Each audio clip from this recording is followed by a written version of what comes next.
Hello, and thank you for listening to this episode of the Billy Newman Photo Podcast. My name is Billy Newman. I'm here with Marina Hansen. How you doing, Marina? Hey, Billy. I'm doing well. Thanks for having me on. Thanks so much for being here. We're in the studio again. We're hanging out for a little bit. I'm looking at the computer monitor trying to figure out why Audition's acting crazy, but I worked it out now. But yeah, we're doing another photo podcast. I think it's like episode 66, Oh, 65. It's like a bunch. I cool. don't know. You're Yeah, getting yeah, up there. probably 66. And barely getting up there. But yeah, we're gonna try and hammer these little short ones out a lot faster. Shoot, we should. But yeah, a few photo things going on, little things to talk about, just some fun. I don't know, some little photo conversation that I've been, or like little photo ideas I've been thinking about over the last couple of days. I've been looking at bags a lot. I've been talking to you about camera bags a bunch. Yeah. I've been trying to figure out like which like camera bag would be cool to move into next, or like what you would want if you're trying to figure out what bag to use for just your whole professional setup. Right. Not really like your little day bag, like your little day camera bag. I just want to bring a camera with me. In fact, I'm pretty gung ho to do that just about whenever. Like I'm happy to put like the little film camera in the ammo can and just jam out the Yeah. door and not have it be in a big bag or with like a bunch of extra batteries, lenses, and lens cloths and stuff. I think like over kitting or over building out some kind of complex set of ornaments you need around your camera is a bad thing sometimes. It can be hard. Like, it literally is just too too heavy. too many things, too many Yeah, little too many bits and things. pieces to get too much attention to pay to things you won't pay attention to. Right. Oh, Yeah, yeah. just a lot of excess. A lot of excess. Yeah, it seems like a thing that you do early on when you're kind of getting into it a lot. You get a lot of Yeah. little rubber blower deals that you're supposed to squeegee. Yeah, and then like you get it. I use it a little bit, but I don't use or those kind of things. hmm I don't really consume that much of. I think I mean, I think I should probably have one around. I've got the little brush, the little blowy brush. Yeah. You should have a I got a little blowy brush. camera cleaning I guess you should have like kit. sensor cleaners. I don't have anything like that. It's some like What is? squeegee. It's like a solution and Oh. a squeegee, and you like put it down flat onto like the actual sensor, Oh, and you like weird. bloop, and you wipe up, I guess, all the dust and little eyelash hairs to get uh, queued up in there. Yeah, That's all those cool. little That speckles sounds and dots and funny. stuff you see when you like render out your or when Yeah. you see your image, you shoot it at some like high f Definitely stuff. notice those. Yeah, all those little. You're supposed to get a little squeegee. You know, wipe them out of there. Yeah, it looks nuts. I guess That's it funny. freaks people out because you can I'd smudge it or whatever. It's like Yeah, I'd feel I don't know. nervous. I wouldn't want to get it fogged or it's like what do you do if you screw it up? You're not supposed to touch it, but I guess you can touch it now. But it still seems weird, Mhm. and it's It probably seems weird. weird. Yeah, yeah. I don't really like to do it, but I guess you can watch a couple YouTube videos about it, and you can be a pro at cleaning your sensor, which That's is cool. necessary. I Really, sometimes we should do it. Yeah, I was gonna say I'd really want to be better at the Yeah. detailed part of how to clean my camera Yeah, correctly. I'm an animal when it comes to like how to handle equipment. A lot of the time, it's like open backed lenses. I never do like lens caps on stuff. Like it's always like dust kind of falling into the hole of the lens. Like Mhm. you see like the little lens piece, and then it kind of falls down Oh into it. And no. you're like, oh no, what's it gonna do down there? Shoot. So yeah, I'm sure there's been a lot of like dirty equipment that we've had around, but I've been trying to think of a cool bag or a good bag that would be good to hold all of like my professional kit of camera stuff, like two bodies and a couple lenses, and then like your two bodies and two lenses, probably like a digital and a film body and a Right. couple lenses and accessories and a flash or something someday, whatever we'd build on for a while. And yeah, I was looking at different bags that are out there. There's a bag out there I think that I'd like the most. It's probably like the common or like a very common one, but Lopro's a big camera bag maker. I don't really know of too many. I mean, the one that I've got right now is a Tamrac. I looked at their stuff that's current in their hmm lineup, and I guess I don't really like it. I don't really see like the mid-sized, larger professional bag, which is sort of what I'm looking for this Yeah. camera, but like the stuff to put like a big or two big bodies and a couple lenses in, and there's not that much. But this low pro bag, I was looking at the Magnum 200 AW, and that's like the professional size bag. I think up from there, that's like the biggest line of bags that they have. The Magnum 200, and then like the Magnum 400, which is like luggage at Well, that point. That's like a duffel bag sort of thing, I think. But I was thinking about this. I thought it'd be cool, like some little pro bags for you and I.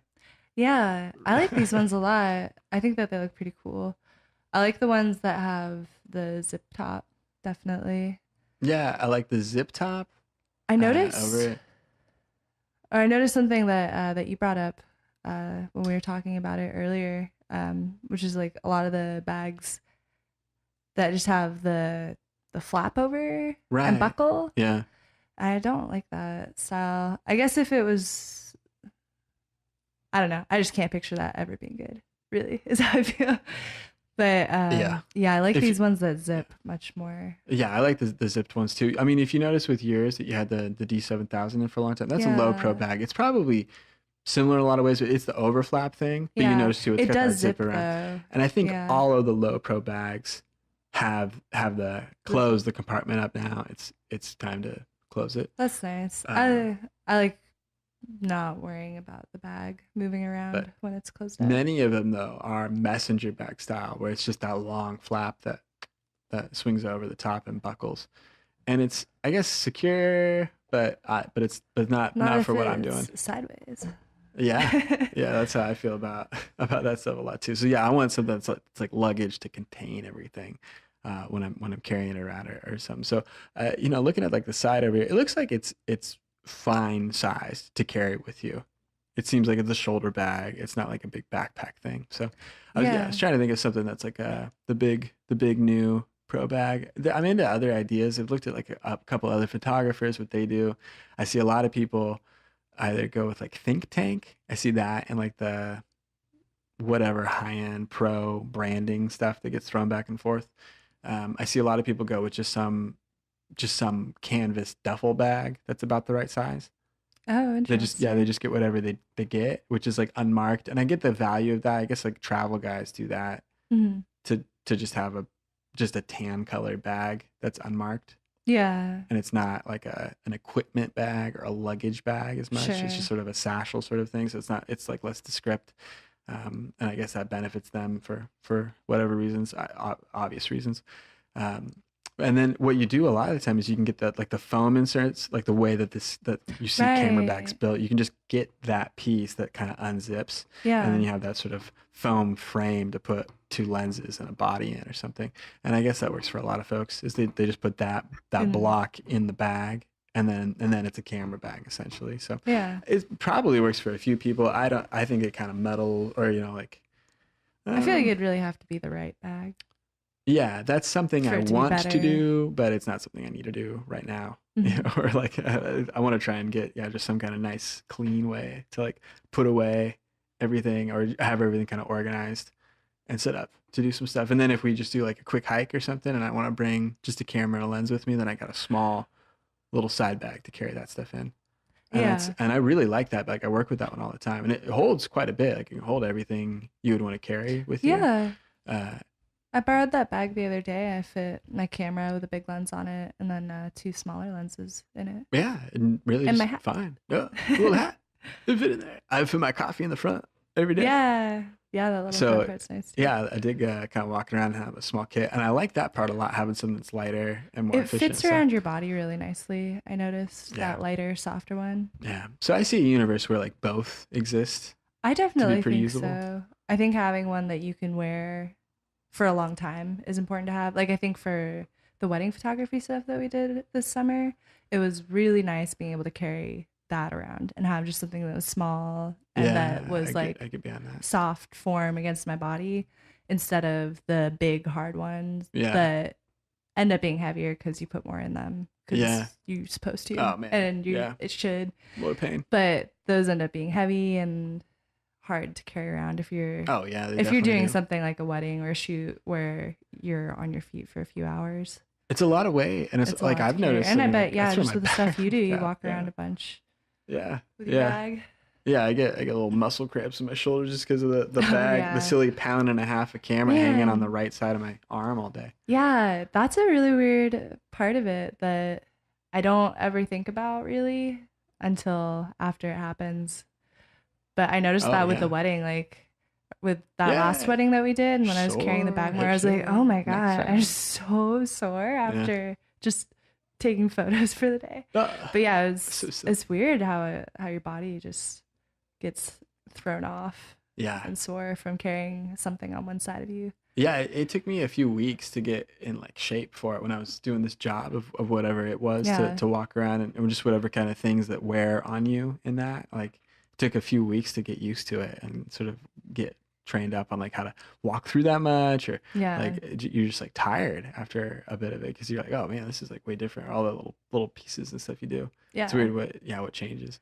Or like having a bag on your arm all day, or the ways my shoes wear. I think my shoes, I noticed like I walked so many miles with the camera bag only on Right. me, and like you could see like the wear pattern on the side that the bag was on. Oh, that's funny. Yeah, it was really strange. Oh You're like, oh, man. weird. That's like changing my gait because I have to like hobble with my camera bag. So yeah, Oh it was really man. weird to see like a heel just kind of ground down diagonally. So it probably says nothing good about how my back's lined up.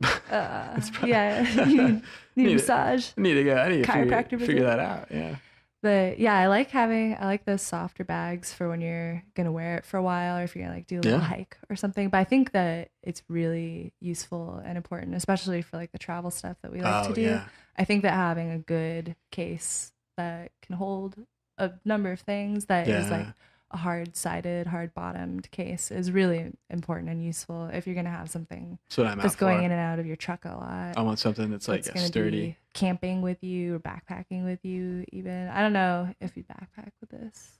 I It would depend could. on the trip. I I could think that you could see. backpack with this, definitely. I could see myself convincing me that I'm supposed to. Or like, oh, you're supposed you're a professional. You're You're doing this to pro. take pictures. You're supposed to carry 20 pounds of glass up this mountain 8,000 feet. That's what you asked for, is what part, but I hate it every time I've done it. Or it's just so much It extra hurts. pain. Yeah. Uh, it's, But it's all the stuff, though. yeah, at least it's all You the always stuff. have to carry that tripod, too, Oh which is yeah. like Oh, the the part that tripod I on it. hate. Oh, the It's always extra. so awkward. Yeah, which side do you carry it on Difficult. when you're hiking around? Ugh, yeah. So yeah, that's probably where something cool camera backpack would be super, but I'm not Yeah, into those. I don't really like the not so things I've much. seen, and I think people have gotten too into camera bag setups. Hmm. So yeah, I want to get you and I a solid pro bag each, and I then I think that's a want great like idea. little side bags, or I'll take like one of the old messenger bags I have, and we should get those inserts, those foam Oh, that'd be inserts. cool. Yeah, you have a great old bag for that, Yeah, actually. and I can throw it in a couple of those. Yeah, That'd so be that'd be a fun. cool thing. We should try it. We'll get a That'd couple of be those for Christmas too. a Throw them cool little inside. bag. Yeah, it'll be fun. Yeah, we should throw it in. I don't know, some little side messenger bag we've got, Yeah, that'd be and cute. yeah, we'll be able to at least do That'd be something. the carry around the film cameras in Yeah, it'd be cool. it. Yeah, hey, we'll free up another bag down here. Oh yeah. I could put some other side camera in there. I was trying to figure out like what to do or like how to line up. We because we pulled out all of our cameras the other day. We talked about it a Yeah, little we bit when we were did. cleaning up, finding it's cool different screw mount cameras versus like I think it's called a bayonet mount. Oh, You know when it's like interesting. the sprockets and they kind of like Yeah. fit in a certain Yeah, and it like way and latches then in. latch. It's a bayonet mount. I like those bayonet mounts more. Oh yeah, everybody The does. screwing is weird. Leica, I guess, was screw mount for a long time. Oh really? Yeah, Huh. Leica and like Voigtlander, some, I but I wonder don't know. why. Or I wonder what the difference is. I think it was the technology at the time, That or makes the sense. Yeah, it's company just culture or something. It was the 50s. I mean, like yeah. it's like pipe fitting threading that they were like building lenses out of. Yeah. So I was like, well, we're pretty happy we can do this. Yeah. This works great. Yeah, yeah, like a pipe. You screw it on. It's a pipe on the camera. It works. That was Uh, cool though. We had so many cameras out. oh man, yeah, I didn't realize that we had that many just side cameras tucked away back there. So yeah, I want to go through and set them out or sell them off, whatever in between of that. But yeah, I was looking, I was like, oh my gosh, wow. So there's like the two that I use, and then there's 18 or I don't know, 11 or 12 of these different cameras that are kind of floating around in Yeah. some capacity or another.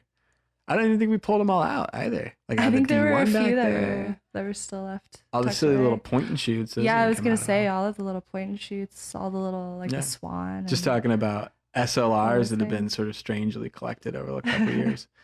Or all the silly side lenses I've got. I've got to get rid of Oh those. yeah, Those there's didn't even some merit coming out of the closet for the big for the big lineup. But yeah, some silly zoom lenses that were some used. kind of junkier ones now. Yeah. Well, yeah, definitely. Or yeah, just not right for the kind of stuff that you're doing.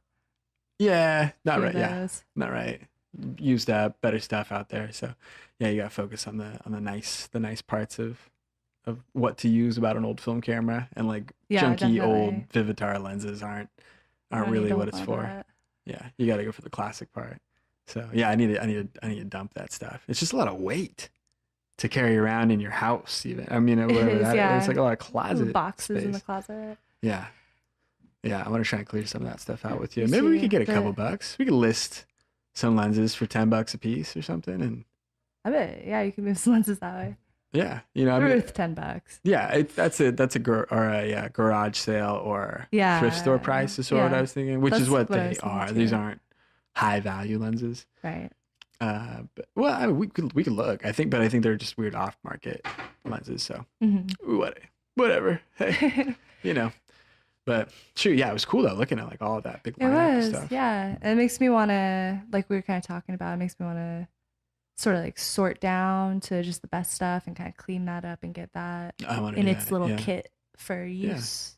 yeah. We So should make it's getting stuff used or it's more in, interesting. yeah, or our Yeah. little set of museum cameras. Yeah, yeah. I want the hero wall of old Yeah, cameras and museum stuff to line up, and then I want like our a in few use in cool use, special yeah, like a ones. cool old special camera that we like Yeah, shooting with, and then like a whatever newer film, and yeah, then our like an newer foam SLR or and then whatever. the, But yeah, yeah. we should have like a couple of different cameras that we're using through all at the same time. Probably three, I'd figure. I Like think three is pretty reasonable. I think yeah, like one of the cool older film ones and then a newer film one.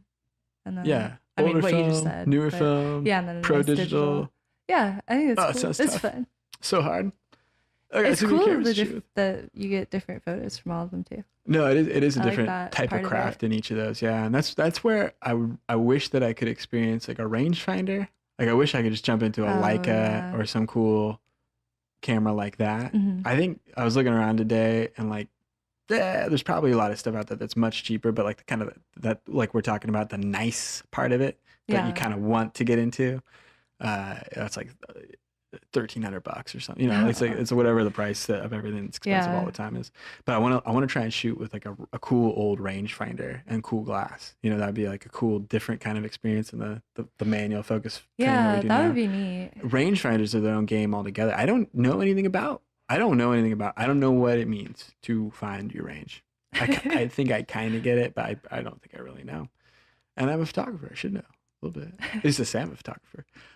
So I want to try and like learn about that or like medium format, Oh, that'd be like the cool different too. lenses and stuff. Just that whole like kind of thing of different types of cameras and Yeah. how they worked. I was really interested in, but I don't. It's hard to have access It's hard to have to access. I all want of a it. like a Hasselblad. They're cheaper than Leicas. So maybe we should go over that. I don't know. They're like 300, 400, $500 for the body. Is You it? I don't know if I'm familiar with those ones. Is that similar to the that's Leica the style or? that's so the Leicas are the rangefinder style, small Right. camera. And then the medium formats are going to be like the big like box cameras Yeah. Oh, and that's what that are sort the of modular, and that's the and that's a Hasselblad. There's a Hasselblad. yeah, Okay. different I was just thinking of different very different kinds. That's the one that you primarily see with that top down look. That kind of Right. looks like a tall rectangle with a little window at the top and little Yeah. shades. And that's when you see a lot of latte art on Instagram of. That's sort of a silvery, tall, old school rectangle that you kind of look down, like what we got set up Right. on the Yeah. viewfinder of the F4 right now. And yeah, you see that like little view out, and then you're supposed to get some nice lens on that and take your thing. So that'd be cool. That'd be fun Or too. it'd be a kind of a fun kind of thing. The RB67 was one that I was looking at for a while. That was like an old Mamiya camera. That was the same kind of thing. It was like a Oh, big box with a big like handle. I think I remember you showing me that Yeah, one a yeah. long And time ago. then yeah, it takes like big lenses on the front. You could put different backs on it, I guess was a feature of it. So you could Yeah. shoot like 220 film, or you should shoot Polaroids, I guess was the idea. Be really That's interesting. neat. Yeah, I don't know how that works anymore. It's like a different kind of technology now. But yeah, it'd be kind of fun to have just a giant Polaroid camera that like shot, with professional That'd glass be and lenses cool. and stuff. That'd be so cool. It'd be fun. I guess your resolution out of those Polaroid prints is always going to be super limited and dynamic Yeah. range and whatever it is. So yeah, that's a tough Maybe part just a is regular Polaroid camera would be I fun. know, right? Yeah, we should get an I would Instax. love. Yeah. The new versions. We should. That'd be really fun. Yeah. That was the camera that my parents had an old one in the 90s. Yeah, we had one that was kind of like that too. We only used it a handful of times, but I think one of these Instax cameras, there's a few of them that are kind of interesting and so, and but still pretty cheap in a lot of ways. So we could try and get like some little one like that and run some little tiny prints out. It'd be fun. Yeah, I that'd be remember really fun. having that little what was it called? That little printer that we had on our trip, Yeah, that the battery little powered one. Polaroid. Yeah, it was What was made by that called? Polaroid, and it was like a zinc printer. It was like a zero ink. It was some dopey marketing thing, but yeah, it was just some little 2 inch by 3 inch printer that would print out stickers if you peeled them. It was really cool. Yeah, that Yeah, was awesome. I loved we that. made That so was many so prints. cool. Yeah, we burned through a ton of prints on that. I remember like going in and like buying like a pack of 90 Yeah. little prints. And we'd open it up, put the little deal in there, would read it, spit the card out, run my little prints Yeah, all out. the little blue cards. Yeah, and we used it until the little heat thing burned up. Yeah, we need. Whatever I happened. want another one of those. There I want there are another one new of ones those that are even more like than I it. want a Polaroid. There are many new ones that are like it, and so yeah, I was thinking about that, but they're more expensive though. They're probably a better technology and they Oh, probably make better prints and they're bigger, oh, but they're like $150 for the tool for the item now. When we bought it, it was like it was unpopular yeah. I and remember it was confusing. really cheap. Now it's like a more desired product. The market says it's $100 more. So yeah, one of those. Well, that'd be cool. We should get one. Yeah, it'd be so cool. Yeah, no, we should definitely Yeah, get I one of loved those little having printers. those little stickers. That was really fun. It was fun. That's Yeah, a it was cool way great to for get to use your photos. little journal stuff. I really Yeah, I like liked that. it I liked it a independent of lot the for computer. that. I liked it independent of the big thing, which we should pray from that dude again more. Oh yeah, Need to run should get some some fresh ink. fresh ink. I was thinking the same. We gotta get fresh ink. So fresh. Ooh.